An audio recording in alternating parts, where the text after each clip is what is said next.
We're on, bro. We're on, dude. That's good. Yeah, man. Well, look, first of all, this is my very first podcast recording, so I wanted to say thank you so much for agreeing to come down and kind of be a guinea pig, if you will. But listen, your name, please introduce yourself. I don't want to. Hey, I'm David Carzell. David Carzell, and I know David I'm an actor. David's an actor, amongst many other things. But we did the ABC talent showcase together, and in our brief, couple of months getting to know each other, It felt like a year. It felt like a year. Felt like forever because we were there all day long. But David struck me and just stood out as this person who would just espouse and just kind of go off on these just higher vibrational trains of thought, to be honest. And you could tell that you moved our room of 14 or 16, I think it was. You moved the room with your words and your thoughts. And that definitely stuck with me. And like I said, we're doing the diversity showcase, but you and I being the only two black men there. So naturally, even when we were auditioning, I kind of mentioned how I recognized you. I was like, oh, that's a person I know that I'm going to have competition with. And Same. I was like, man, fuck this guy. He's the worst. Sorry, I didn't mean to swear. No, you're good, dude. So this is where we're at. So, anyways, I'm glad that we both did well in the showcase, and now we're here. But I just want to sit down and talk to you, dude, because I value your mind, man. I value your thoughts. Same, man. Yeah, definitely. Okay, so I also have to thank David right now because I'm currently still sweating and somewhat out of breath. I have been running around this city, West Hollywood right now, literally running around, actually. I wasn't in my car at first because there's a CVS. So what happened was I asked David to come down, volunteer his time. He's a working actor, so I know he's got things going on. And to volunteer his time with me for about 45 minutes, he gets here, and we sit down, I plug in my SD card, and then there's some technical issues. And so I'm ultimately just not prepared. And David, I'm nervous now. I'm like, oh, my God, I'm wasting this guy's time. And he's patient. And I look up the quickest CVS nearby, and I run there. They don't have it. And then I'm like, oh, now I'm some distance away from the building. I'm on foot. I don't have my car. She sends me to another CVS down the road, further away. Yo, stop. I swear. So I run to that CVS all the while. I'm nervous about you, being upset or, leaving. And me wasting your time. So I run to the CVS. They don't have it. That's the only thing on that shelf that they don't have is the micro SD card. Yes. All the other SD cards they have. I'm like, of course, lessons. Yeah. Divine lessons right now. And I'm like, shh. So that's when I'm like, you know what? Why? Of course, because I should have had this. We set this thing like a whole week ago. I should have had this micro SD card. I should have tried this thing out. I should have been doing it here, preparing. And I just hadn't. I thought that I got an SD card from my buddy. I was good to go, but I just wasn't. And so the universe is never going. It's actually stopped. I used to get breaks cut for me because I would do stuff like this. That's why I'm still doing it because I would do things like this, and something would happen at the front desk because I asked her, and she didn't have any, but they typically do. In the past, oh yeah, I've got one. I'd be saved. But that's enabling me. That's creating bad behaviors and habits that now in my adulthood that the universe has said no more. I've noticed this all around parking tickets, things like this. I'm just not getting breaks cut for me, and I appreciate that because that's the only way I'm going to learn. And I thank your patience. I have to because at the end of the day, that's the only thing in this situation that worked out for me. You had every right to be like, this guy's not prepared. I'm going home. That's so interesting to me that's the way it went for you because in my mind, I initially kind of putting not myself in your situation, but it seems like one of the big things was, they didn't have the micro SD card at the first CVS, right? At that point, you kind of had an opportunity to attach a lot of meaning to that, right? Like you did immediately. Like you're like, oh, this means I'm unprepared. I'm da da da da da da. And usually, in those situations, I think it's fun to go, wait, this doesn't mean anything. Because at that moment, you get to add that meaning, right? And I think it's interesting that when you get to decide that, if you drop that, I think a lot of the opportunity opens up, right? Because when you add that meaning, let's just turn into a generalization. I am bad. That's the meaning you've added to that. I am bad. I'm whatever that is. you've shrunk your consciousness and all of the possibilities, right? You've been on set, like when you're doing a take and it's like you do something and the director comes over like, and you add meaning to that. You're not in the space of possibility, right? Can I tell you a quick story? Of course. Similar to this. So I had a similar thing happen. I went to the post office. I was mailing something for a friend of mine. And I get there, and the second I get to the post office, I'm like, I don't have my wallet. Fuck. It's like, I got my phone. I get to the desk. Oh, we don't take Apple Pay. I'm like, bet. Awesome. It's 2021. Tight. Right. So I felt myself tighten, felt my body tighten. I added all this meaning. I'm not prepared. This always happens. And all that spiral. And I had a moment where I stopped and went, this doesn't mean anything. And just taking that space to go, doesn't mean anything, gave me the space to go, oh shit, there's a Ralph's right there. I can just go over there and get cash back because I'm sure they take Apple Pay. Tight, get to Ralph's. Lit, did it. We're going to do it. We're going to get it. Pick up the little stick of gum, go over. Oh, no, we don't do Apple Pay either. Bet, word, more meaning. Oh, fuck, I got to go home. I'm not going to have time to do this today. I already put it off to today. I really got to go. That doesn't mean anything. Literally from here to this door, which is like 2 feet away. And Wells Fargo ATM that I didn't see, that I can use my phone on. Oh, well, there you go. Get the cash.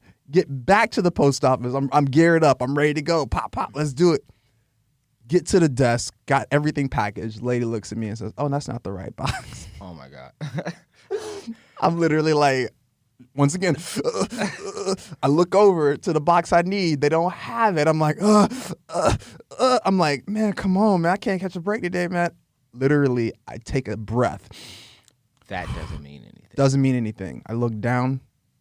The exact box that I need is literally at my feet. Wow. Already almost completely like ready to go. I pick it up, I put it in, I seal it, and walk it over and pay with cash. Wow. So I think when we give ourselves the space to not attach so much meaning to anything, like in that way, a lot of opportunity shows up. Like, who's to say that, like, you know, in your scenario, like, it may have provided the opportunity, like, yeah, they look like he's pretty chill. He probably don't give a fuck. Right, you know, right. I mean, there's so many opportunities in there that I think that it's not really about like trying to figure out the best way, but just giving yourself just a little bit of space sometimes to just go, to just expand and think a bit more clearly.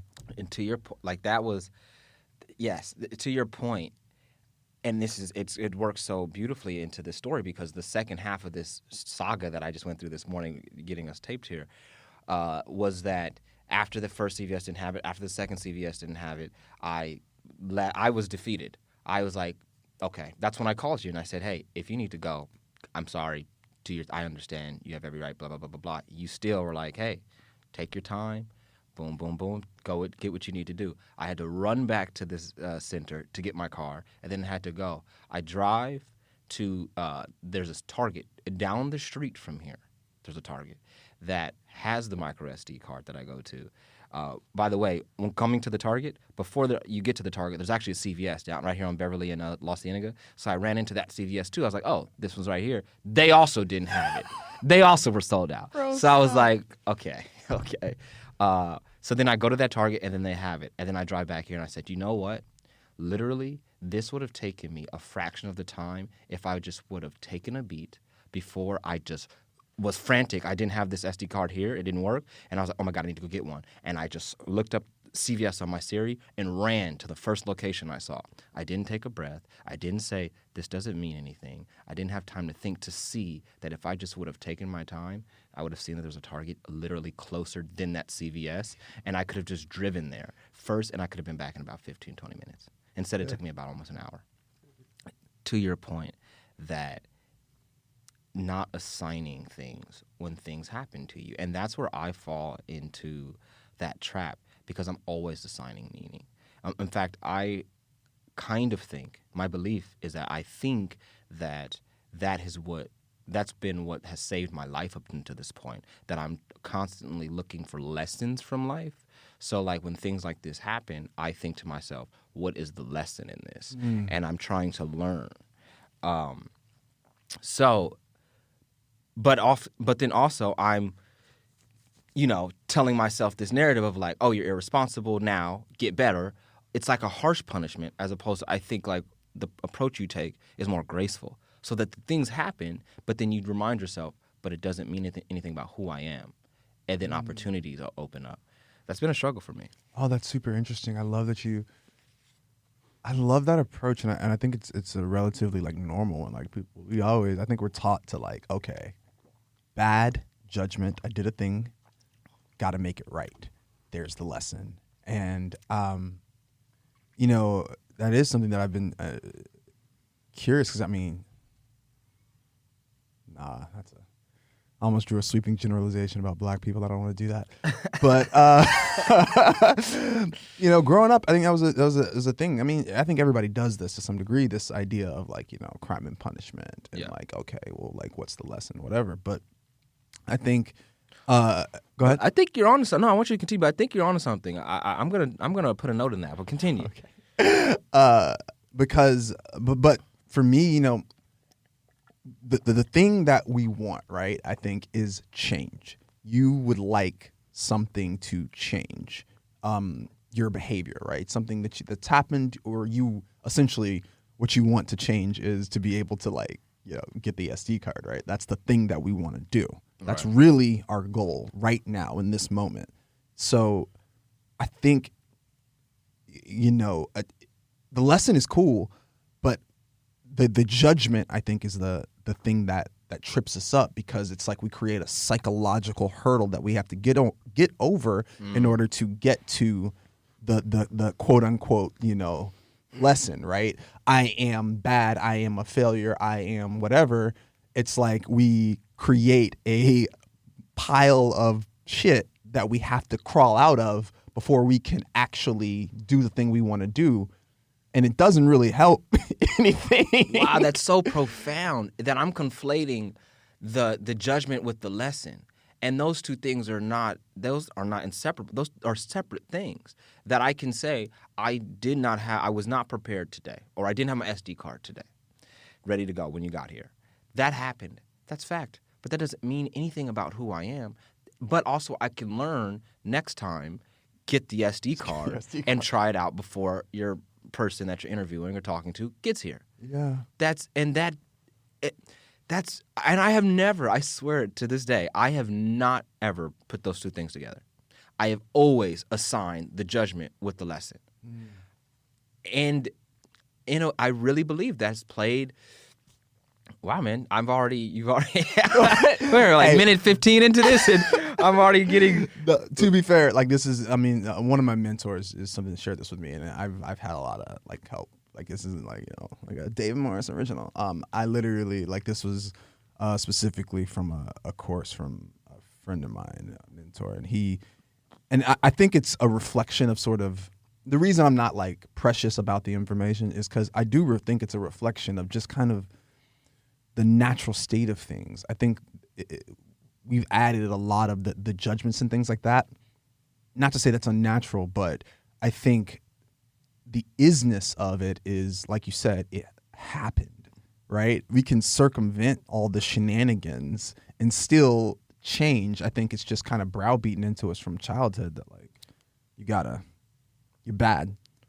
The only way we change is when we are bad. If you're good, then you're good. We'll leave you alone, whatever. But like, if you're bad, and that creates this weird dichotomy. But you're grown.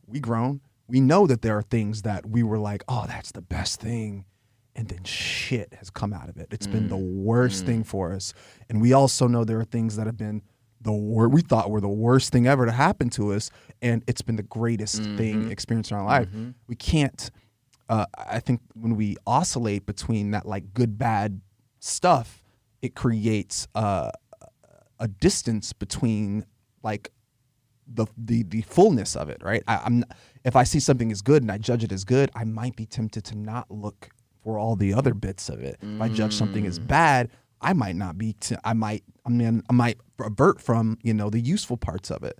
When I remain open, well, now I can become curious about all of it. It's all data. It's all isness. You know what I mean? Yeah, no, dude, like that's fantastic because that's how I approach it seems like that's how I approach the world intellectually, but apparently practically I'm not able to always do that for myself. In it that I say that everything that happens, like we're always getting lessons, and some lessons feel good and some lessons are terrible, but they're all for you, right? So like you win $1 million in the lottery. Hey, that's a blessing, right? That feels good. Yay, I won $1 million. You lose your parents in a terrible car accident. That is terrible. That doesn't feel good. But both of those things are for your development. Both of those things are, in my opinion, blessings. Some things are tough to experience, but everything is working for the development of you, even if you don't enjoy the process, even if the process doesn't feel good.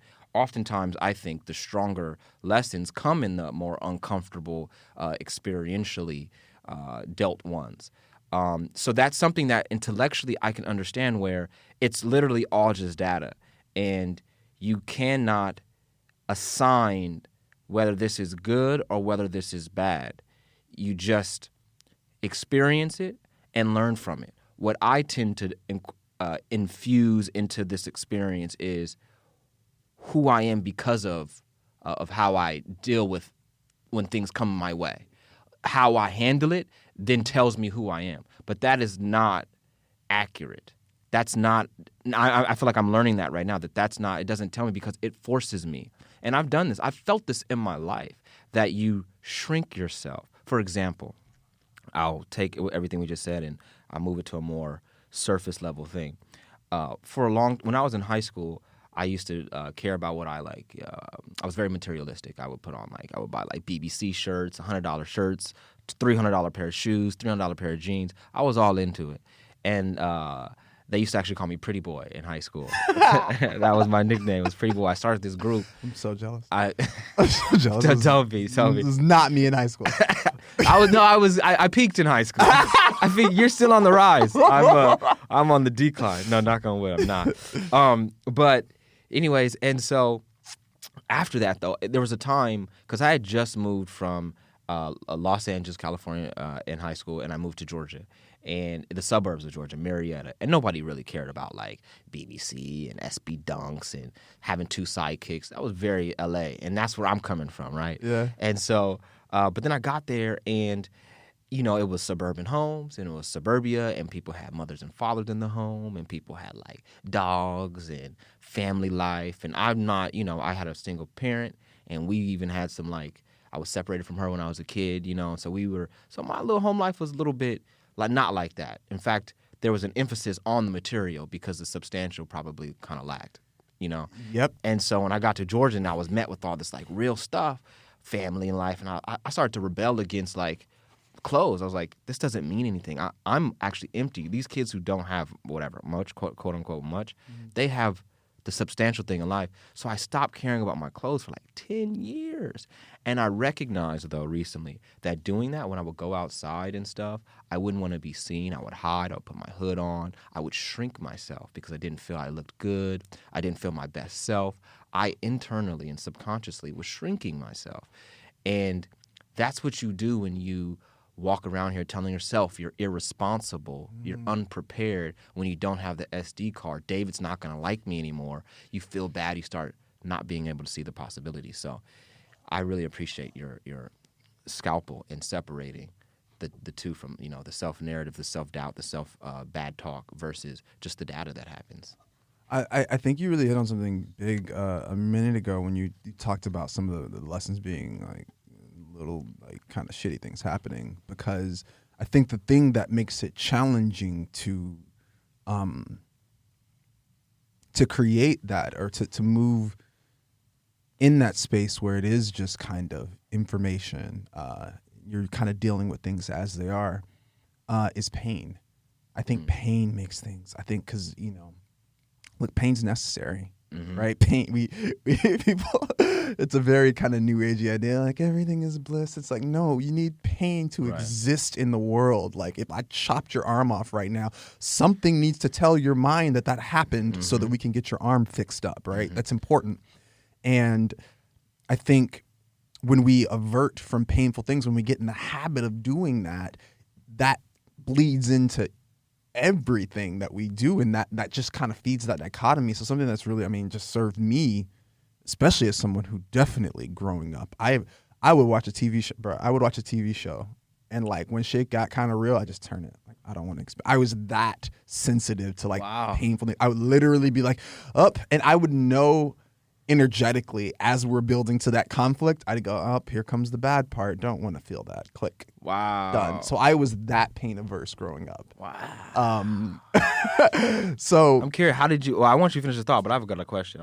Just ask it. Okay, because I mean, how did you, why were you like that, do you know?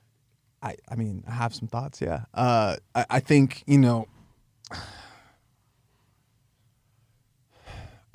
I growing up, I think, have a very, I guess we could go into, I don't want to get too esoteric, but a kind of I would call a solar personality, right? So I'm bright. It's like the sun. It's always on. It's always just full tilt. There's no off to the sun. The sun's got all kinds of clouds and other things, but the sun is always the fucking sun. So I was always hyper bright. I was always trying to get to the thing. I was just constantly going. This expansive energy manifested in my life as like, kind of happy emotions. I was a fucking smiley kid. Mom would tell you, like literally I just popped out just bright and excited about everything. And so when things were painful, and it kind of would shine in the face, fly in the face of that narrative of just everything is great when things weren't great necessarily. I felt like I would just be like, this is not me, this is wrong, and I would resist it. I'd do anything to avoid any sort of pain growing up because it felt so unnatural to me. And so it was literally like just being on full tilt all the time. I still have crazy. Do you watch anime? I don't. Okay, but never mind. Okay, this is not, that reference isn't gonna work. But it's like just, and it's cool because it gives me a lot of energy. But it was a matter of finding balance in myself. So question then. So okay, all right. It sounds like you had this solar personality. By the way, is that, or did you come up with that, or no? Like I'm sure there's like an archetype or something that I got that from, but it's just kind of one of the easiest ways that I can find to explain that conceptually without getting too hyper conceptual. Because you can. Okay. Oh, sure. So outside of, let me ask you this question. So outside of, the typical, hardships or sadnesses of like a child growing up, did you feel like you didn't really experience, like how were you able to shield yourself from bad things or sad things? And that's just it, right? So I was shielding myself. Yeah. So I was, I was a relatively emotionally kind of, what is that word? Fluid, flexible. Like flexible kid. And, but one of the ways that I did kind of shield myself was just shutting it down. I can just like a switch, doesn't happen anymore. You can, and I'm sure some smart psychiatrist or something can tell you like that creates a really dualistic thing where I'm just oscillating between completely bright and aware and there for you, and then just completely emotionally shut down, just so I didn't have to feel it. I don't want to feel it. It hurts. Go away. So I spent a lot of time, lifetime, doing that. And averting from pain in such an unhealthy way that learning how to deal with that was huge. Because you can imagine, like practically, right? Like in life, when things become challenging, and I'm not curious about it. So because it's painful and I shut down, like part of me, I'm not curious about like any lessons that are being taught by losing a starting spot on the football team, having a situation with my girlfriend, this and that. Like, I'm not dealing with life as it is, because I'm just, anytime something got hard, you're just ignoring it. You're just like, turn it off. It's not a real thing. It doesn't happen. Doesn't exist. Yeah. Turn off click the channel. Boom. Right. And so for me, man, honestly, letting go of that judgment was really one of the first things that became really useful to me. So you had to learn how to deal with pain. You literally had to intellectually learn how to, let me look at pain. Yeah. Let me actually accept this thing as a part of life. I didn't know it existed. I mean, I didn't know that I wasn't looking at it. I just was like, yeah, things suck, whatever, go, whatever. But it was a subconscious choice then. Mm-hmm. Like, it was like oh no, I can't even. And because of, either my intellect or my, like, just elusiveness, I can't nobody fool you like you. Right. So I could just, I could skate around it, and I found my, and this is obviously like, what is that word? Yeah, I mean, and it led to me being able to manipulate people too. Right, I would manipulate people in situations so that I wouldn't have to deal with the pain of dealing with myself. Right, like, I'm like, and it was something, because I was able to do it, and I used to take pride in it. I was a dude who was like, it was this one hat, and I'm sure, gosh, there's all kinds of. I've since, I'm not a construct guy. I'm not big on words, because I think a lot of the time people get really tight on them, and it prevents people wear, like, a lot of things. Like, if I say like ADHD or something like that, people will go. Doctors use them to describe things. Mostly from a therapist that I talked to, he's like, mostly for insurance, to be honest with you, but it's not to define you as a person. So a lot of the time when people say, like, they get a diagnosis, in addition to it being really useful and pointing in the direction of things that are helpful, people will also wear that. It's like who I am now. I am an ADHD person. And that becomes a rigid suit that becomes a challenge to break out of. That meanwhile, your doctor doesn't see you like that. They're like, this is a thing. These are symptoms of something that we can work with. But a lot of times people do that. So that's why I'm not, like, big on, like, this is what it is. I say that to say, I'm sure there are a lot of, avoidant attachment style. There's a bunch of constructs that we could be talking about right now in my life. But yeah, I have no idea what I was talking about. But I legit, I had to, I was manipulating people. I was manipulative. And I realized that I used to pride myself on that shit. I used to be like, because of my sort of inherent emotional intelligence, I immediately could tell what people cared about. And because it was very easy for me to kind of understand most things. Yeah. Oh, you like basketball? Oh man, I like basketball. Right. And truthfully, I think at the core of the whole thing was just seeking validation outside of myself. When did you find out that you or how was that? What was that process of you dealing with or coming up against your, like, knowing that you needed to deal with pain or actually look at things that were uncomfortable to you? I honestly, to be honest, I was really basic. I just had a break. You just had a break. Had a break. It was Did it feel like a depression? Oh God, yeah. No, it wasn't even. I don't even know if depression was. It felt worse than a depression. If there's anything worse, yeah, it was a depressive thing. I had, well, when you're in that state and the job we're in, right? Like that sort of avoidant style, which is I would also say is the whole thing is really seeking validation. Like that's the core issue is like, I need you to give me something so I can exist, so that I can be validated as a person. When we transfer that to our job, to acting, a job that's historically this shit. Yeah. I just did an up and down motion. Yeah. It's very up and down. I just realized that. You take a L, it's like I'm a bad person. Yeah. I'm not winning, and so I suck. I suck. I'm a terrible. I'm not good. And so that pretty much put me in I hit the spot where like I was like, I only have to work at acting right now. I made it, Mom, I can quit my day job. I made it. Never been more depressed in my life. Because I was like, what?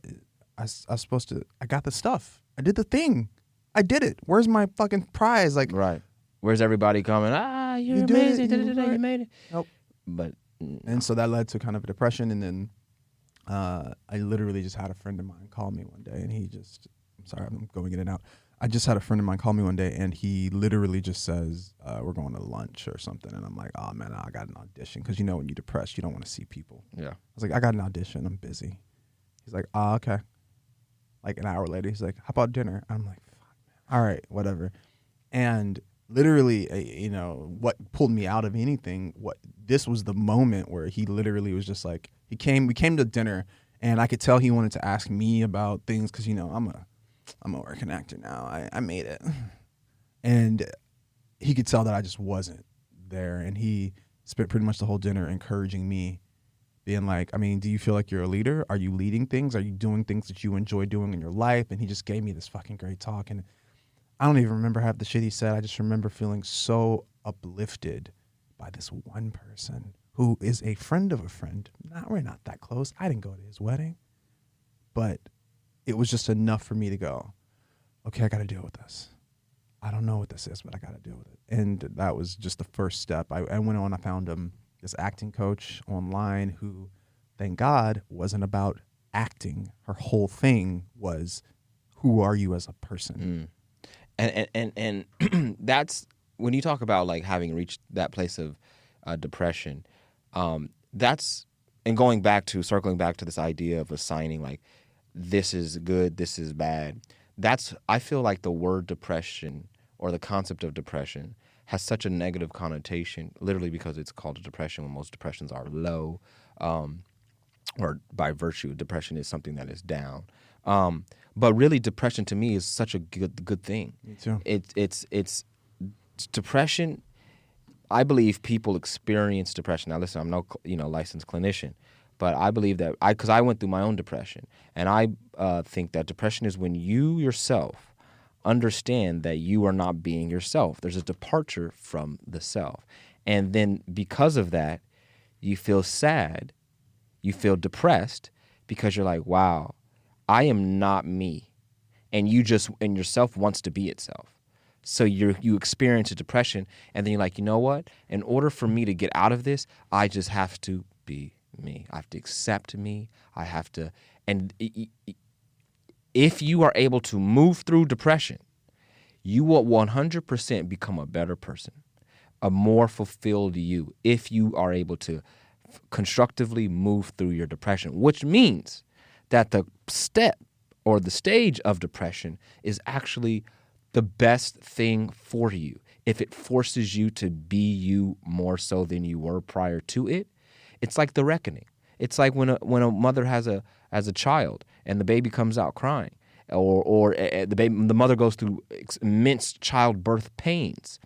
This is the most painful experience for this person, this woman, but she's giving birth to she's going through the most beautiful experience that there is. Now, do you say that childbirth is a negative or a positive experience just because both people involved are in immense pain? That's a bar. Yeah. And I think that they say I'm not a biblical man, right? But they do say that, and this is ironically in the sides, but the Lord works in mysterious ways. Facts. And if you're not a religious person, the universe works in mysterious ways, and it's so simple.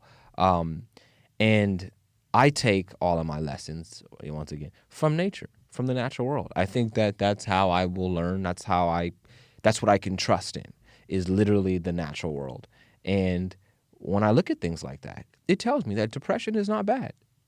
You're telling me that it's a bad thing because I'm sad, but if we go back to sadness isn't a bad thing. It's just data. I've noticed that for myself when I'm sad, when I'm not depressed but just sad, I'm way more focused. When I'm sad, I am extremely more focused. So there's value, and like even I was talking to one of my therapists' name is Dr. Joan Rosenberg. Dr. Joan Rosenfeld. I don't know, Dr. Joan. I'm sorry, but Dr. Joan. Pepperdine. She's a professor at Pepperdine. But anyways, she has this book called 90 Seconds to a Life You Love, and it talks about if you can experience the 9 unpleasant feelings, you can do anything in this world. And of course, I believe that that's so true, and like how the emotions are just information.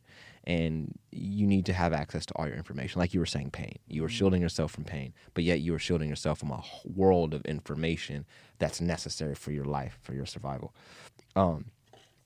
So, I mean, that's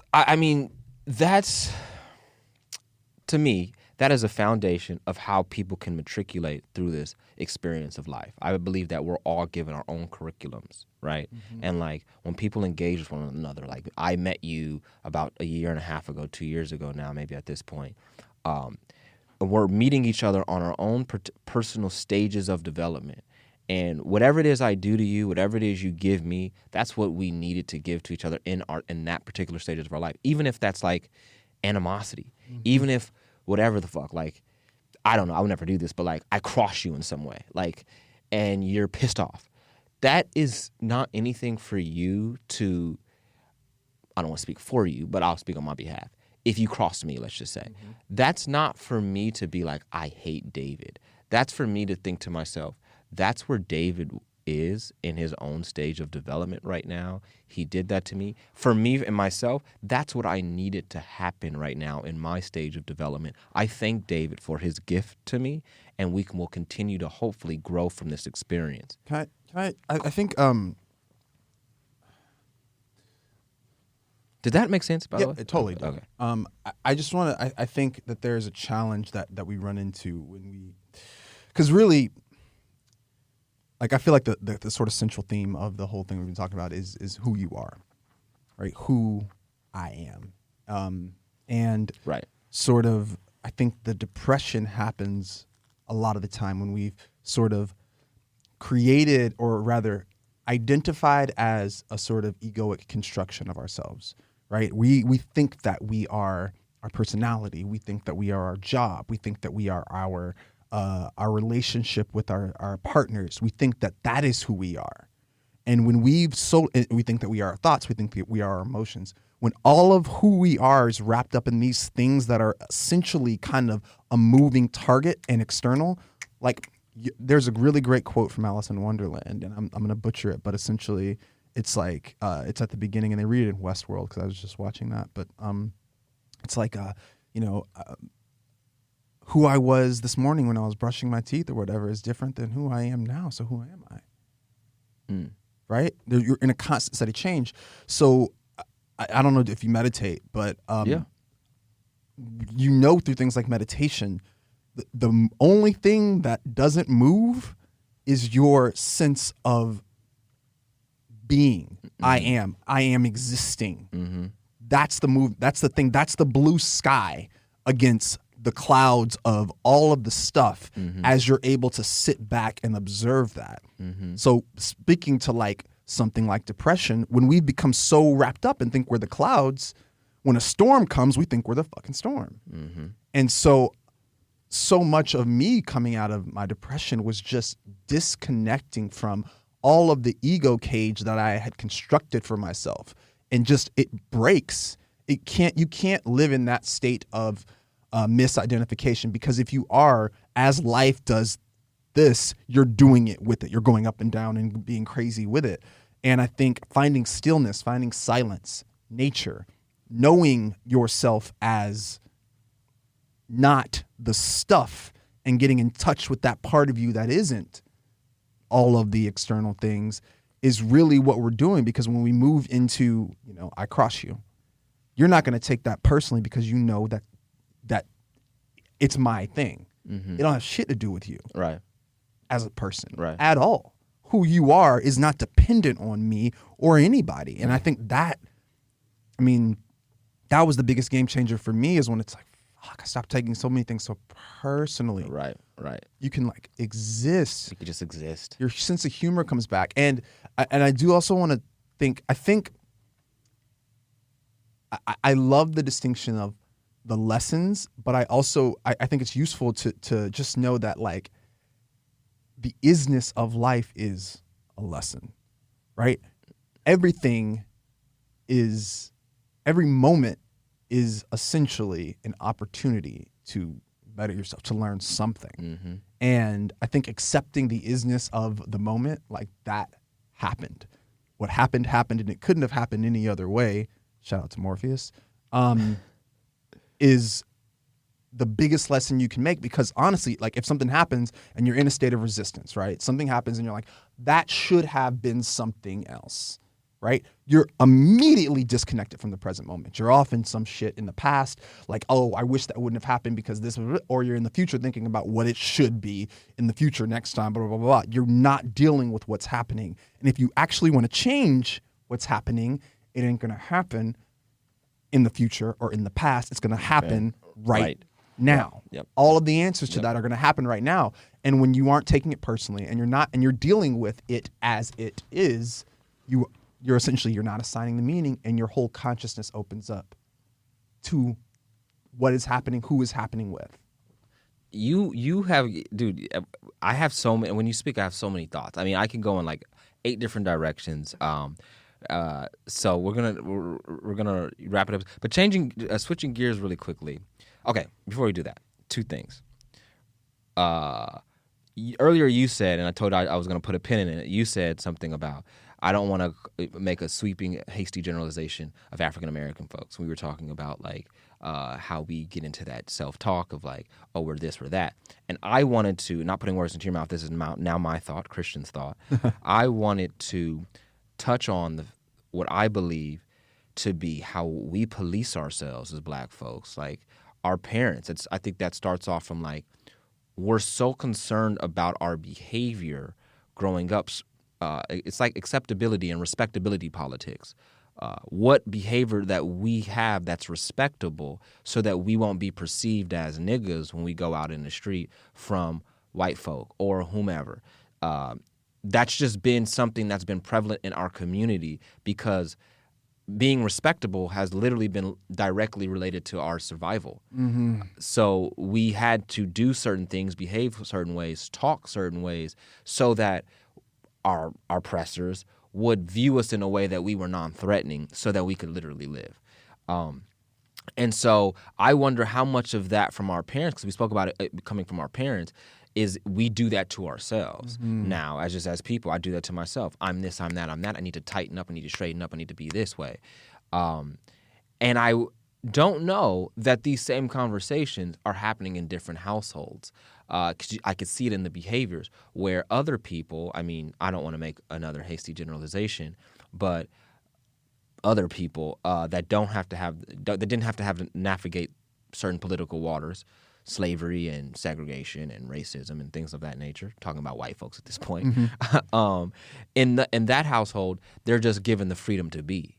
And I think that shapes a mentality that allows, because we call them entitled or privileged. Mm-hmm. And I think that is really what we all ought to be striving for, is feeling that we are entitled to anything that we want. Mm-hmm. And we look at it as privileged, entitled, motherfucker.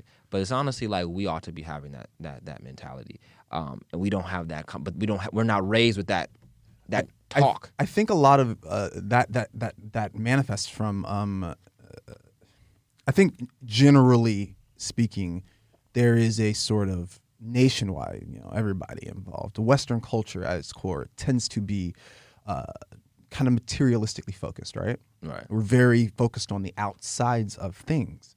Specifically to us, like you said, like when we, because people were so outwardly focused, everybody was, adjusting our outsides became the fastest way to not die.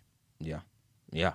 Right? Like, I don't need to worry about what it means for me to wear a suit or if this is authentically me at all. Mm. I don't need to die today. Yeah. Put the suit on. Put the fucking suit on. That's and look, I mean, we ain't that far out. Right. My grandfather, like, was a farmer. Right. You know what I'm saying? Like a farmer for a white dude, but a farmer. Right. You know what I mean? Mm-hmm. So we're not that far out from that survival instinct. So I think a lot of that comes from, and people, Black folks are too externally focused. Look, man, I think when you're trying not to die, and that's the quickest way into it, I belong here, because you see that I belong here. It looks like that. We aren't incentivized to look within and see any sort of internal things. Right. Deal Right. with any emotionality, any of that shit. If there is anything emotional, we're suppressing it and we're projecting what we think is the right thing a lot of the time. I don't think this is just a black phenomena. I think this is everybody, but I think it hits black people a little different when it's so tightly tied to our survival. Exactly. It's crystallized because it's tied to life and death for us.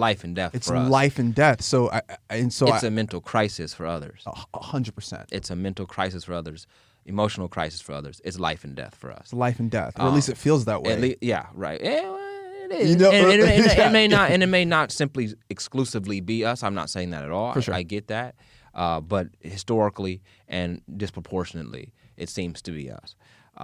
So that was the one thing that I wanted to touch on, and the other thing is actually slipping my mind at the moment. But changing gears, then we can talking about the external though. I was curious to know, because this is something that I would get growing up. There is a stereotypical heteronormative framework behind what a black man is. And people have told me that I don't fit into that. And when I was in high school, people thought like, oh, people question my sexuality often. Same. Right. And so I was wondering, and then like, not so much my blackness, because I don't know. But I was wondering for you, how has that been your experience? Because my experience with you is that you are not the stereotypical heteronormative idea of a black man, what that means. You said you got it in high school, and I was curious to know, how have you mentally, emotionally navigated that to the point where you don't care? It's been a journey. Yeah. Honestly, yeah. Because at first we were talking about the external, and now I'm talking about we were talking about the internal, the mind, the mental navigation of the world, and now I'm talking about like your behaviors and like, I'm curious to know how that's been for you. Honestly, like for me, the pain avoidance thing, right? Mm-hmm. I'm a superb mimic. I'm a really good mimic. So I found very quickly like, oh, these are the people around. I can mimic that. I can do that. So I'll stick out. So I don't experience pain. These people are here. I can just shift. And it was shape shifting. A shapeshifter. And it wasn't even in the shape shifting wasn't conscious. The pain avoidance, or rather the shape shifting wasn't really conscious because the pain avoidance wasn't super conscious. So it was just like, oh, y'all didn't like that? What you need me to be? I can do that. Was that you said that wasn't conscious? Neither one of them were conscious because it was such I was in avoidance of the whole thing. So I was just like, what y'all need? I can do that. Yeah. What do you need? I can do that. Yeah. Hey girl, what do you need? I can do that. Like and so I did the same thing. Right? And so but it made it really fun to when I first of all, it got to a point where people would think I was being inauthentic, but I found that very later in life that I'm just boundaryless in a lot of the way that I perceive things. And so I don't feel weird about shape shifting and changing because it all interests me. I kind of see myself in everything and everybody anyway. This was later though. Initially, I think it kind of came to a head. Somebody called me out on it. He's like, he's a good dude, and he was like, yo, notice like every time I talk about something that's like this, like you say you fuck with that a little bit, and then like if I change something else, and it's like you also fuck with that. It's like what is that about? And I remember him doing that, and it was one of the first times I ever questioned it. It was in college, but eventually, I mean, honestly, back to the whole depression thing, all that. The way I ended up coming out of that was just sitting with myself, being with myself, becoming curious as to what we just talked about, the nature of all of that stuff. Some people do it, therapy, whatever. I had a great partner who would just listen to me ramble about bullshit for hours. And just becoming curious about myself and sitting with myself for a year. Literally, I might have taken, kind of coming out of the depression, I might have taken like 2.5, 3 years where I just sat and like dealt with myself and wrote. And I know some people don't have that fucking luxury. I'm not saying the time matters, but it's just something that I did. And over that time, I saw that a lot of that stuff was, because of pain avoidance, was because of blah, blah, blah, was because of my ability to shapeshift. And when I let go of the judgment of that, it allowed me to, now they were tools. Now that ability to shapeshift was a part of me. I can use it at will. So my fiance, earlier this year, when I was working, I was doing some TikToks, and I was like in my head about my voice. I was like, man, like, I don't know what voice to use for this. Like, I don't know, blah, blah, blah. And just, I don't know, am I inauthentic if I'm using this voice? And she goes, you have options, babe. Use what voice you need. Wow. And I was like, fuck. Wow. You're right. You have options. They're all me. They're all your voice. They're all my voice because it's coming out of my fucking mouth. They belong to me. Wow. Can I touch your hair? Is that your hair? Is your hair real? It's mine. I bought it. Yeah. You know what I mean? Yeah. Like, it's mine. It's mine. And I grew it. I bought it. You know what I'm saying? I own it. So she gave me that, and I was like, yeah, that's a bar. But that's kind of how I tend to approach everything. What I am right now, if I'm doing something, that's what it is. That's okay. It made me really open up to just, I got a lot of girlfriends. I got more girlfriends than guy friends, infinitely more. Cool with it. Right? It took. I find that to be my experience too. It just. I think for me though, it's because I it's gonna be funny. Well, I got some problems. That's probably why that's. I got some problems. That's probably why that's the case. Did you find trouble? Because initially, for me, the trouble with that was separating, like the sexual relationship aspect of that from them. I have not been able to do that successfully. I think we'll see. I used to be in hella resistant to, like, I'd have like a girlfriend. Yeah. And then, like, I'm like, oh, maybe. Right? Like that kind of energy comes into play. Right. And I used to get in so many weird situations where that energy would come into play, and I'd be like, oh no, we can't be friends anymore, this and that and the other, or whatever, I gotta go. I can't. The day, I can probably put it to the day. The day I realized that it was just in the resistance that I was creating the issue, changed my entire fucking life. In the resistance that you were creating the issue, what do you mean? I was resisting the idea of having a sexual attraction to any of my girlfriends. So all of my girlfriends I had, if the sexual energy came up, I go, press it down. Really? Doesn't exist. Wow. Doesn't happen. I try to avoid it, try to shapeshift, whatever. That's never been my experience. Sexual energy always presents itself, one. And then two, I'm always like, I like this. Well, no, and there are times where you like kind of indulge, but I think being able to separate myself from that energy and understand that is completely natural. When I allowed it to be just like the clouds passing in front of the blue sky, comes up. Oh, that's cool, but that cloud doesn't get to run the fucking show. So I allow that energy in motion, that emotion, to take its ass on so I can have a conversation with a person. And that's been transformative. Wow. I've in the past like year and a half, 2 years, I've been able to reach out and have like meaningful friendships with a lot of the girls who I just was like, we can't be friends anymore. I've got a lot to learn from you because I was in the space of like, all of my female friendships except one, turned to a very cloudy sexual space. Not that it's always turned sexual, but the potential was always there. It was always like kind of flirty or whatever. It's not until recently that I said, you know what, I don't want to have that be the case. I actually just want 100% platonic friendships with women. I want that. So I'm kind of suppressing. If something comes, I'm like, no, stop it. But because I think, and this is a different discussion, different day, but my formations of friendships, they kind of got a little bit janky when I was a kid, and I think that kind of colored how I approach friends in general. But again, discussion for a different day. But no, man, that's great. But if you allow those clouds to come, and then you say that is that cloud, but I am not the cloud. The cloud is something that passes. I watch the cloud go. Now I can just be open to the possibilities, take a breath, and like you probably know, engage like, freely. Women are fucking perceptive as shit. So it would make things really awkward because like they'd see that kind of like dragon of desire come up in my fucking eyes, right? I'm sure they did like that because it just really is. It's like kind of seeking validation once again, right? I need something. I need you to give me something. Yeah. So why don't you like me for friends? Why don't you like me? Yeah, that bullshit. So they see that dragon of desire kind of pop up, and if I like suppressed it, like it would create these weird things. Girls would be like, oh, like, you know, like I don't like you like that. And I'd be like, I don't, what? No, I don't want that at all.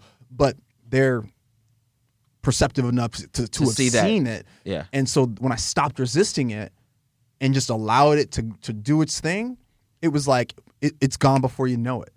And it doesn't flare up in this weird, awkward way because I've been suppressing it for like a week or whatever the fuck it is. It's just like, there it is, and there it goes. Okay, cool. Boom. We're still having a conversation. We're still friends. Boom. David, that's it. There it is. There it goes. That's it, David. There it is. There it goes. Dude, this has been, you again, man, like you have such your mind, bro.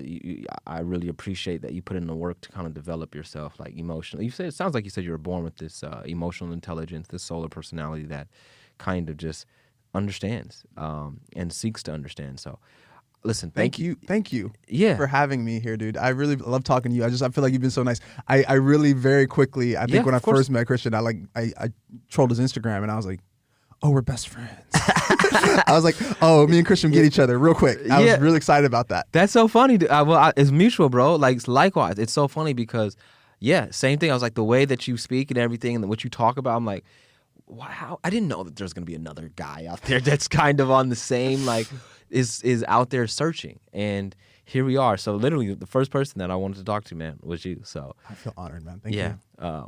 Well, look, thank you. Let's plug your socials, man. Please follow me on TikTok and Instagram at Fotivational Speaker. That's FAUX, Motivational Speaker.